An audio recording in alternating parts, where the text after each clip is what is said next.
Big boss ಮನೆಯಲ್ಲಿ ನಿನ್ನೆ nomination ಪ್ರಕ್ರಿಯೆ ನಡೆದಿದೆ. ಅದರಲ್ಲೂ ರಕ್ಷಿತಾ ಅವರು ನಿನ್ನೆ ನಡೆದುಕೊಂಡ ವರ್ತನೆಗೆ ವೀಕ್ಷಕರಿಂದ ಭಾರಿ ಅಸಮಾಧಾನ ವ್ಯಕ್ತವಾಗಿದೆ.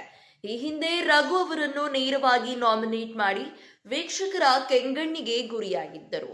ಆ ಬಳಿಕ ಕಿಚ್ಚ ಸುದೀಪ್ ಅವರು ಕ್ಲಾಸ್ ತೆಗೆದುಕೊಂಡಿದ್ದರು. ಬಳಿಕ ತಮ್ಮದೇ ರೀತಿಯಲ್ಲಿ ಆಟ ಆಡಿ ಕಿಚ್ಚನ ಚಪ್ಪಾಳೆ ಪಡೆದುಕೊಂಡಿದ್ದರು. ಆದರೆ ಕಳೆದ ವಾರದಿಂದ ರಕ್ಷಿತಾ ಅವರ ಆಟ ಹಳಿ ತಪ್ಪಿದೆ. ಕಿಚ್ಚನ ಚಪ್ಪಾಳಿಯೇ ರಕ್ಷಿತಾ ಅವರ ಚೇಂಜಸ್ಗೆ ಕಾರಣ ಎಂಬುದು ನೆಟ್ಟಿಗರ ಅಭಿಪ್ರಾಯ. ರಕ್ಷಿತಾ ವಿಚಿತ್ರವಾಗಿ ಆಟ ಆಡಲು ಶುರು ಮಾಡಿದ್ದಾರೆ.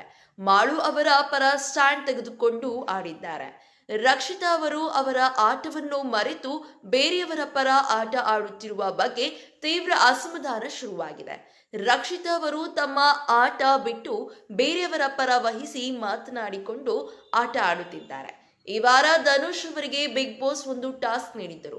1ರಿಂದ 11ರವರೆಗೆ ಸಂಖ್ಯೆ ನೀಡಿ ಪ್ರತಿ ಸ್ಪರ್ಧಿಯನ್ನು ಅವರವರ ಆಟಕ್ಕೆ ಅನುಸಾರವಾಗಿ ಒಂದು ಸಂಖ್ಯೆಯನ್ನು ಕ್ಯಾಪ್ಟನ್ ಧನುಷ್ ನೀಡಬೇಕಿತ್ತು. ಆದರೆ ಮಾಳು ಅವರಿಗೆ 11 ಸ್ಥಾನವನ್ನು ನೀಡಿದ್ದರು.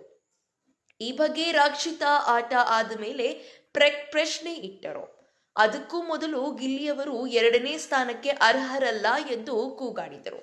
ತಾವು 1 ಅಥವಾ 2ನೇ ಸ್ಥಾನ ಪಡೆಯಬೇಕು ಎಂದು ಆಲೋಚಿಸುವ ಬದಲು ಮಾಳುಗೆ 11ನೇ ಸ್ಥಾನ ನೀಡಿದ್ದು ಏಕೆ ಎಂದು ಪ್ರಶ್ನೆ ಮಾಡಲು ಆರಂಭಿಸಿದರು.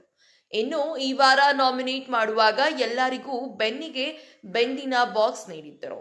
ಇದಕ್ಕೆ ಚಾಕು ಚುಚ್ಚಬೇಕಿತ್ತು. ಯಾರ ಬಳಿ ಕಡಿಮೆ ಚಾಕು ಇರುತ್ತದೆಯೋ ಅವರು ನಾಮಿನೇಷನ್ನಿಂದ ಬಚಾವ್ ಆಗುತ್ತಾರೆ. ರಕ್ಷಿತಾ ಅವರು ತಮ್ಮ ಬೆನ್ನಿನ ಚಾಕುವನ್ನು ಬೇರೆಯವರಿಗೆ ಚುಚ್ಚುವ ಬದಲು ಮಾಳು ಅವರ ಬೆನ್ನಿನ ಚಾಕುವನ್ನು ತೆಗೆದು ಚುಚ್ಚೋಕೆ ಆರಂಭಿಸಿದರು.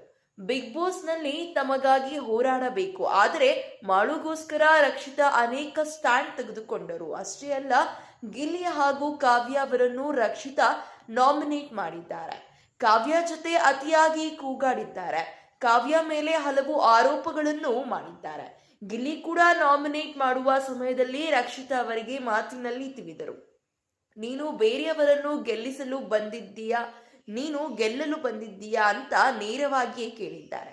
ಗಿಲ್ಲಿಯನ್ನು ರಘು ಕೂಡ ನಾಮಿನೇಟ್ ಮಾಡಿದ್ದಾರೆ. ಕಾವ್ಯ ಅವರನ್ನ ಅಶ್ವಿನಿ ನಾಮಿನೇಟ್ ಮಾಡಿದ್ದರು. ಇದೇ ರೀತಿಯ ಸಿನಿ ಅಪ್ಡೇಟ್ಸ್ಗಳಿಗಾಗಿ ಹಾಗೂ Kannada Bigg Boss season latest ಅಪ್ಡೇಟ್ಸ್ಗಳಿಗಾಗಿ ಈ ಕೂಡಲೇ ನಮ್ಮ ಚಾನೆಲ್ ಅನ್ನು ಸಬ್ಸ್ಕ್ರೈಬ್ ಮಾಡಿ, ಹಾಗೆ ಪಕ್ಕದಲ್ಲಿ ಕಾಣ್ತಿರುವಂತಹ ಬೆಲ್ ಐಕಾನ್ನ ಕ್ಲಿಕ್ ಮಾಡಿ.